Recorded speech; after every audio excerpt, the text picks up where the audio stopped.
இரண்டாவது பண்பு, மறுமையை நம்பக்கூடியவர்கள் அவரிடத்தில் இருக்க வேண்டிய மிக முக்கியமான பண்பு என்ன தெரியுமா? அல்லாஹ் ரப்பல் சுப்ஹானஹு வ தஆலா தன்னுடைய திருமறையில சொல்லி காட்டுகின்றான், யா அய்யுஹல்லதீன ஆமனூ, ஈமான் கொண்டவர்களே, அத்தீஉல்லாஹ வ அத்தீஉர் ரசூல் உலில் அம்ரி மின்கும், உங்களுடைய தூதருக்கும் உங்களுடைய இறைவனுக்கும் நீங்கள் கட்டுப்படுங்கள். நம்முடைய கட்டுப்படுதல் எப்படி இருக்கணும்?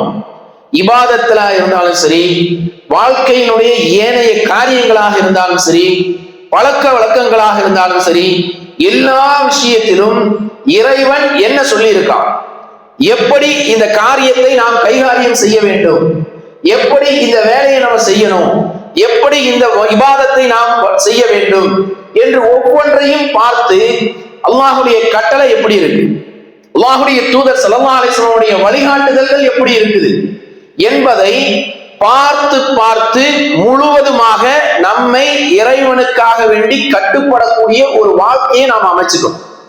இது யாருடைய பண்பு? மறுமையை நம்பக்கூடியவர்களுடைய பண்பு என்று அல்லாஹ் ரப்பல் சுப்ஹானஹு வ தஆலா தன்னுடைய திருமறையில 4வது அத்தியாயத்தினுடைய 59வது வசனத்தை சொல்லி காட்டுகின்றான். அந்த வசனத்தினுடைய கடைசியில சொல்லக்கூடிய வார்த்தை அதுதான், இன் குன்தும் துமினூன பில்லாஹி வல் யௌமில் ஆகிர், நீங்கள் ஈமான் கொண்டிருந்தால், அல்லாஹ்வை நம்பக்கூடியவர்களாக இருந்தால், மறுமையை நம்பக்கூடியவர்களாக இருந்தால், நீங்க என்ன பண்ணுங்க? அல்லாஹுக்கும் அல்லாஹுடைய தூதருக்கும் கட்டுப்படுங்க. இந்த கட்டுப்படுதல் என்பது எல்லா விஷயத்திலையுமே இருக்கணும். என்னுடைய உள்ளம் எனக்கு இது சரிப்படுது, இது ஓகே அப்படின்னு சொன்னா நான் கட்டுப்படுவேன். இதெல்லாம் செய்ய முடியாதுங்க, நாமெல்லாம் அப்படிலாம் செய்ய முடியறதுக்கு சாத்தியமே கிடையாது, இது எப்படி செய்யறது அப்படின்னு நம்முடைய உள்ள நினைக்குதுன்னு வச்சுங்க, அதுக்கு கட்டுப்பட்டு போயிடக்கூடாது. நம்முடைய மனோ இச்சைக்கு ஒருபோதும் நம்முடைய கட்டுப்படுதல் இருக்கக்கூடாது. மனோ இச்சைக்கு கட்டுப்பட்டு விட்டோம் என்று சொன்னால் மறுமையை நம்பக்கூடிய நம்முடைய வாழ்க்கை மறுமையில பாழ்படுத்தப்பட்டு விடும். அல்லாஹ் பாதுகாக்க வேண்டும். அப்படி ஒரு நிலை நமக்கு வந்துவிடக் கூடாது.